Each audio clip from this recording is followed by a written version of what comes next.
Welcome to the third video in the series on Linux. In this video, I will introduce you to the bash shell in Cygwin. Bash stands for Born Again Shell. You may wish to read about the history and evolution of various shells in Unix by Googling.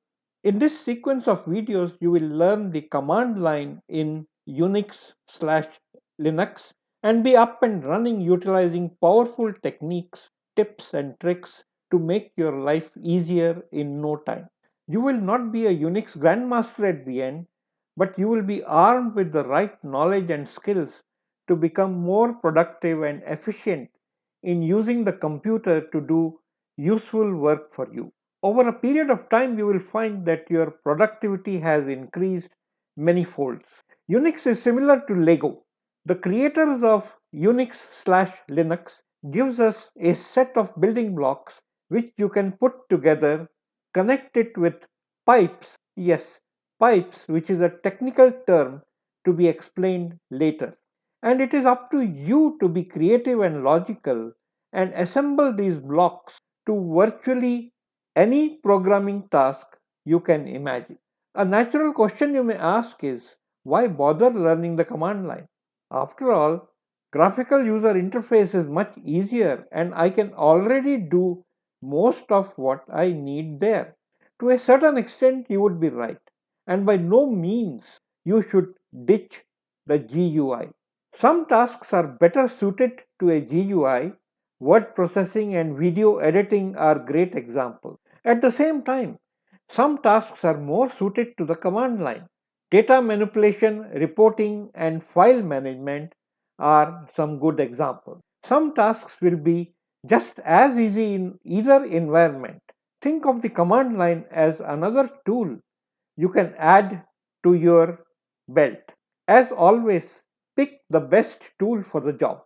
Windows also has its own shell called the command program or interpreter, or its more powerful sibling, the PowerShell.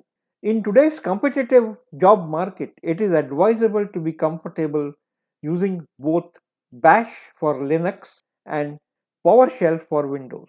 The difference between PowerShell and Bash is the former outputs complete formatted objects, whereas in latter the output is raw, but the advantage is you can manipulate the output to suit your needs. From the user's point of view, the Unix or Linux operating system is easy to learn and use and presents few of the usual impediments to getting the job done. It is hard, however, for the beginner to know where to start and how to make the best use of the facilities available. The purpose of this video is to help new users get used to the main ideas of the Unix or Linux system and start making effective use of it quickly. Unix is an operating system that can handle multiple users and processes at the same time. Dennis Ritchie and Ken Thompson of AT&T's Bell Labs developed Unix in the late 1960s and early 1970s. Unix forms the basis for Linux, Apple's Mac OS X, Android, and most other tech that you know and love, including all versions of Microsoft Windows. Yes, all versions of Microsoft Windows. When Cygwin starts, it throws at you a blank screen with a dollar sign. This is very daunting, especially to a new user coming from the Windows world. But do not lose heart, as soon you will be up and running. What do you do when you are staring at a blank black screen? The first thing is to use a compass PWD known as Print Working Directory. Let there be light. Type PWD in lowercase and hit return and you will get your bearings. The shell is giving you the location of where you are currently in the system, more specifically on your hard disk. It's, it prints out the name of a certain folder. Okay, so what is a shell? Unix is made up of three parts: the kernel, the shell, and user commands and applications. Generically speaking, a shell is any user interface to the Unix operating system. That is, any program that takes input from the user, translates it into instructions that the operating system can understand, and conveys the operating system's output back to the user. The diagrams on the slide show the relationship between the user, shell, and the operating system. There are various types of user interfaces. Bash belongs to the most common category known as character-based user interfaces. These interfaces accept lines of textual commands that the user types in. They usually produce text-based output. Other types of interfaces include the increasingly common graphical user interfaces, or GUIs as they are called, which add the ability to display arbitrary graphics, not just typewriter characters, and to accept input from a mouse or other pointing device. Touchscreen interfaces such as those on some bank teller machines, and so on. The shell's job then is to translate the user's command lines into operating system instructions. So let us ask the shell to show us what is inside this folder. The command to do so is called ls, short for list. The shell will fire up this command, which will then list all the files and directories except hidden ones in this folder. Just aside, Unix commands have very short names. The command names were chosen to minimize the amount of typing needed and were meant to be mnemonic. Let me now review the most important concept about directories. The fact that directories can contain other directories leads to a hierarchical structure like an inverted tree. The figures on the slide show a typical directory tree. The top level directory of the tree is called root, that has no name on the system. Most Unix tutorials say that root has the name slash. This is logically consistent with the rest of the Unix file name conventions, where every directory has a forward slash attached at the end of the name. So root having no name must be just slash. The tree grows downward from the root, with paths connecting the root to each of the other files. At the end of each path is an ordinary file or a directory file. Ordinary files, frequently just called files, are at the ends of the path that cannot support other paths. Directory files, usually referred to as directories, are the points that other paths can branch off from. Some directories in the figure contain files, some contain subdirectories, some could be empty. When you refer to the tree, up is toward the root and down is away from the root. Directories directly connected by a path are called parents, closer to the root, and children, further from the root. Every file has a path name. The figure to your left on the slide shows the path names of directories and ordinary files in a part of a Unix file structure. You can build the absolute path name of a file by tracing a path from the root directory through all the intermediate directories to the file. String all the file names in the path together, separating them with slashes and preceding them with the name of the root directory. For example, the blue folder phy273 in the middle picture has absolute path slash home slash tara slash phy273. This path of file names is called an absolute path name because it locates a file absolutely, tracing a path from the root directory to the file. No two files in the UNIX file structure may have the same absolute path name. The part of a path name following the final slash we will refer to as the simple file name or just a file name. Absolute path names can be quite long, so Cygwin provides a means of abbreviating them. The tilde character can be used as an abbreviation for the absolute path name of your home directory. You can check your home directory by typing echo dollar capital home. Generally, it will be slash cygdrive slash c slash cygwin64 slash home slash your name if you chose to install 64-bit Cygwin and accepted the defaults. Your name is whatever is on your Windows. When Cygwin first starts, it will place you in your home directory. Now that I have explained to you the structure of directories, let us try to navigate into some of these directories. The command to do this is called cd. Cd means change directory. So let's begin at the root. You type cd space slash. You will go to the root directory. Within this directory, there could be several other folders and so on. So one of them is called etc.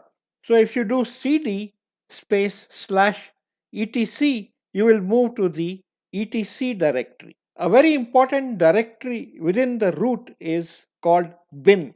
It contains all the binary executables. To change to that, just type cd space slash bin. You will notice that within the slash etc there is a folder called slash setup. If you remember when you installed Cygwin, this setup first downloaded all the tar files. They were stored in this subdirectory called setup. So you can navigate to that by giving the command cd space slash etc slash setup. Now, how about your local drives? Windows names these drives as C, D, F, etc. So, in Cygwin, they are mapped as follows. The C drive is called slash cig drive slash C. So, if you want to see what is in your local C drive, you would type cd space slash cig drive slash C. If you want to see what is in your F drive, you would type cd space slash cig drive slash F. The bash shell is highly customizable. I will show you in a moment what you can do with this customization. For the time being, if you type cd dash dash, then it will list out the stack of the directories which you have visited recently. You can decide the size of this stack. So earlier we navigated to root slash etc slash bin slash etc slash setup slash cig drive slash c and so on. So there you see is the stack. Now if you want to quickly move to your home directory, you just type cd. And again, if you type cd space dash dash, you will see the stack with the root with the home directory on top. And here you see the slash etc slash setup is number 4 on the list. So if you want to move to the setup subfolder, you will just type cd space plus 4. This is a very handy feature, and I will show you how you can do this in your shell. Let me now show you how to configure your shell to have the directory stack. If you remember, when we installed Cygwin, I had recommended that you also install a very simple and cute editor called Nano. So the first thing we do is to type in this command nano space dot bash rc. The dot files are hidden files. They normally will not show up when you list them. This bash rc is your personal resource file. So the editor will open up and you will get this screen. The editor is very simple. It's like the very old WordStar editor, and you don't need to remember anything. All the important commands are at the bottom of the screen. The two important ones are Control O when you want to write the file after editing it, and Control X is to exit. So if you scroll down on this file, you will see a function called cd underscore func. What you have to do is to uncomment all the commands. The comment character is a hash, so you just delete the hash from the appropriate lines. At the end of this function, you can see there is a variable called count, and in the third last line, there is a for statement for count equals 1, count less than or equal to 10. So remember, our stack was of size 10. If you want to have a bigger stack, you change this number. So after you have uncommented the appropriate lines, you do Control O, write out the file, Control X, and then you have to what is called source it. You source the bash rc file by typing source space dot slash bash rc, or simply a dot space dot slash bash rc. And now when you start your shell again, you will be able to make use of this stack. Now we will learn how to create and remove directories. For this purpose, you go to your home directory and choose a suitable name. I have chosen sandbox, and then issue the command mkdir space sandbox space minus. This will create a folder called sandbox, and the minus v is an option which tells the program that please verify that you have actually created the directory. We can issue the ls command to check that there is nothing in this folder. Now we will see the real power of command line. Let us say you are taking the course in physics, math, chemistry, and you want to organize your material. So for each subject you want to create a subfolder called lec for lectures, hwk for homework, and lab for lab. Well, we can do this in one line. We give the command make directory minus p brackets phy comma math comma chem. Note that there should be no spaces between the comma and the next word. Slash another pair of braces lec comma hwk comma lab.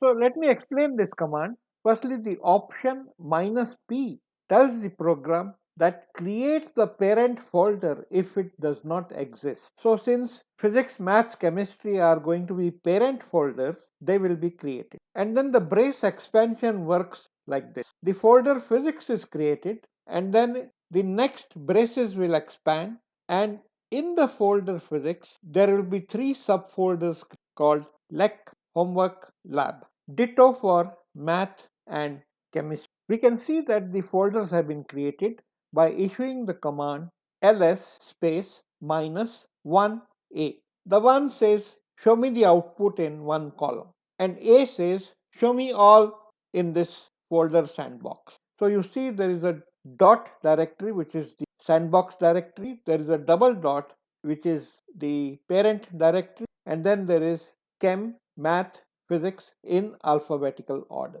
If you don't want to see dot and double dot folders, then you give the command ls space minus 1 capital. If you now give the command ls space minus 1 capital A chem slash, it will show all the subfolders in chem.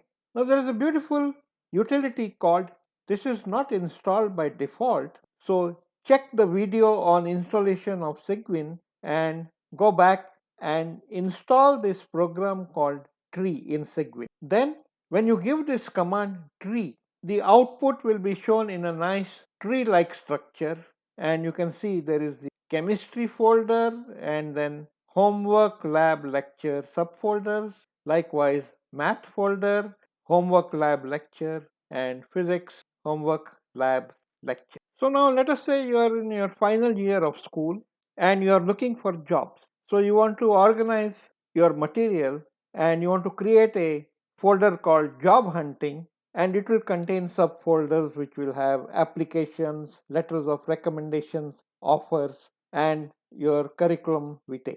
So again, very simple. Issue the command make directory -p job hunting slash parenthesis app comma letters comma offers comma cv. Once again, you can issue the tree command and see the folders as a tree structure. Next comes the real beauty. I subscribe to a magazine called American Mathematical Monthly, and they have issues ranging from the year 1900 to present. So I want to organize my directories so that whenever I have an article from a certain year, I should be able to download it and place it in the appropriate subfolder. So look at this powerful feature. You just issue make directory -p AMM for American Mathematics Monthly slash parenthesis 1900 dot 2021. This is a range function. It simply means make this parent folder called AMM. It must have subfolders from 1900 to 2021. So 120 folders.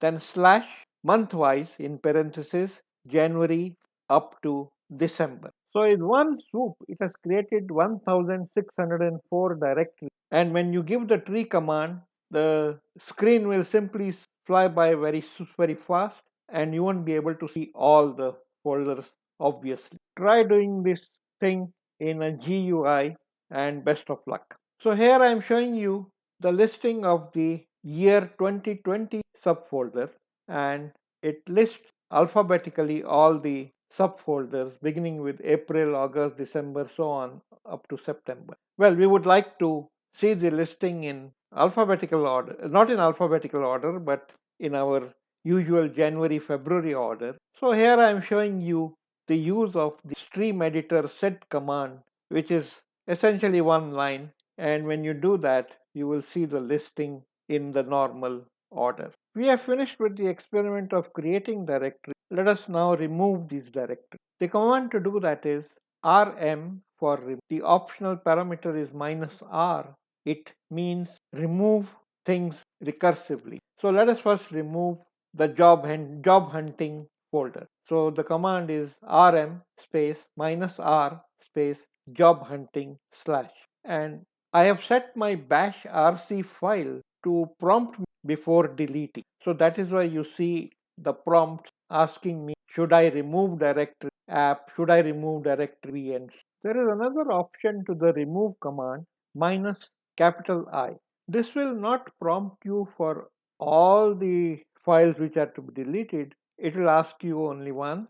So when I give the command remove -I chem, I have forgotten the recursive parameter, so therefore I get a message saying cannot remove chem. So I correct the thing and issue the appropriate command with the -r parameter. Let me remove the math and physics folders and their subfolders in one go. So the command is remove -R braces math comma. Finally, the fun part, we remove the 1600 plus folders of the American Mathematical Monthly in just typing out 10 characters. Remove -R AM. So in summary, you see that the command line is a very powerful feature of Bash, and your productivity will increase many-fold. The more you practice with the command line, the more efficient you will be. In this next segment, we will pry open the folders using the ls command. So when you begin Cygwin in a fresh install, there will not be anything in your home directory. Therefore, if you give the command ls, you can see nothing will be output. Now every command in Linux has several options, and I will list them later on for the command ls. So if you do ls space -la, the options -l and -a can be lumped together into one -la. L stands for long directory output, and A for all, everything. So you can see that when you give ls space minus LA, you will only see the hidden directory. And there you can see is your .bash rc if your installation has gone on correct. Let us see what is in the root directory. So issue the command ls space slash. So you will see that there are a couple of subfolders in blue color.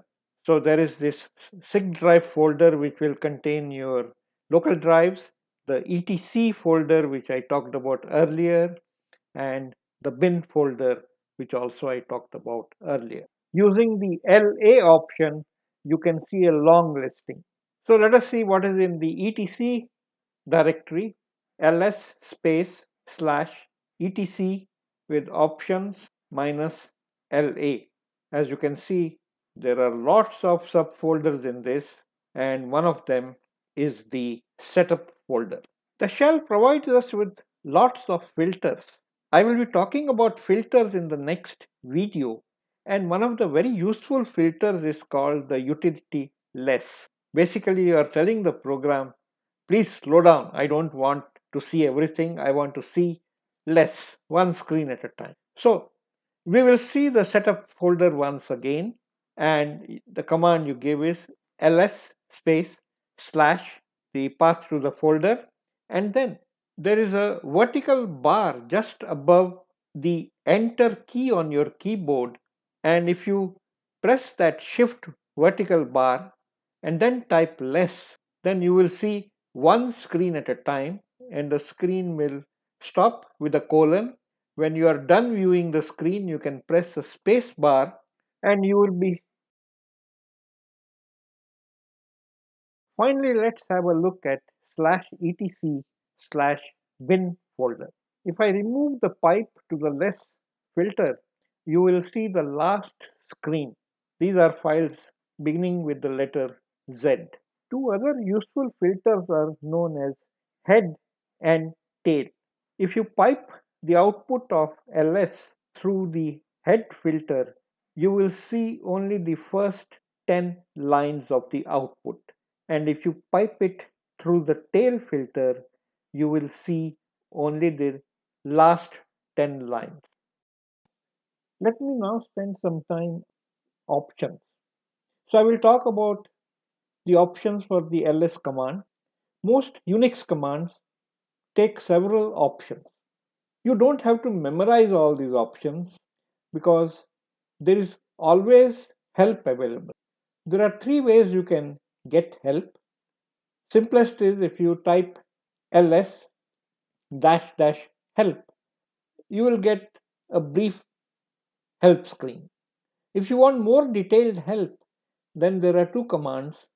One is called man space ls, man for manual, and the other is info space ls, info for information. So I have indicated with red arrow some of the common options used. One is the color option. As you have seen, my directory listings, the folders have blue color and the files have green color. There are also what are called symbolic links. I haven't shown you. They have cyan colors. Who decides these colors? I will spend some time showing you how you can change the colors or what is involved. The other option is we have seen minus LA, which is very useful. And sometimes you want to list all the files in all the subfolders. So this is called recursive listing.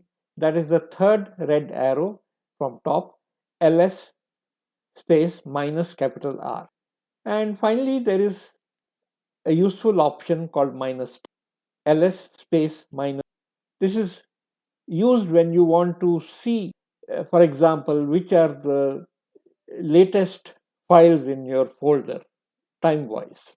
And you can also see by the capital S option where the listing will be sorted by file size.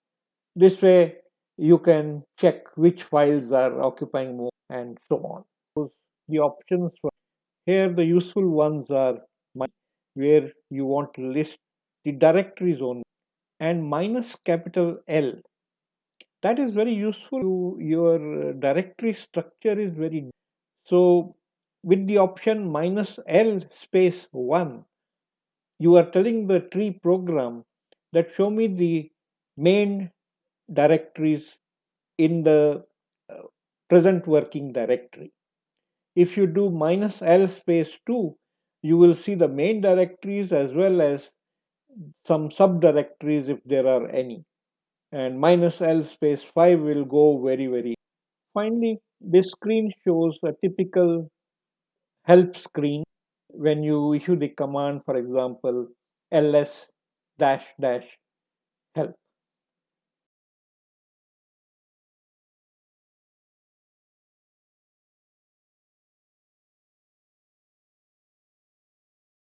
Give you a summary of what I covered in this. We began with the pwd command, print working directory, which gives you your bearings. To navigate the directories, we saw examples of the cd command, change directory, and to create and remove directories, I showed you the use of make directory and remove command. To peek into these folders, we saw the ls command with its various options and the associated tree command. You were also introduced to filters if there is more than one screen of output, and the three filters which I introduced were less, head, and tail. I end with a very apt Chinese proverb: give a man a fish and you feed him for a day. Teach him how to fish and you feed him for his lifetime. Hopefully, I have tried to teach you how to fish. Now there is an ocean out there. Take a deep dive and play around with these commands. Peek into various folders and get ready for next tutorial which where I will be covering more filters. Goodbye till then.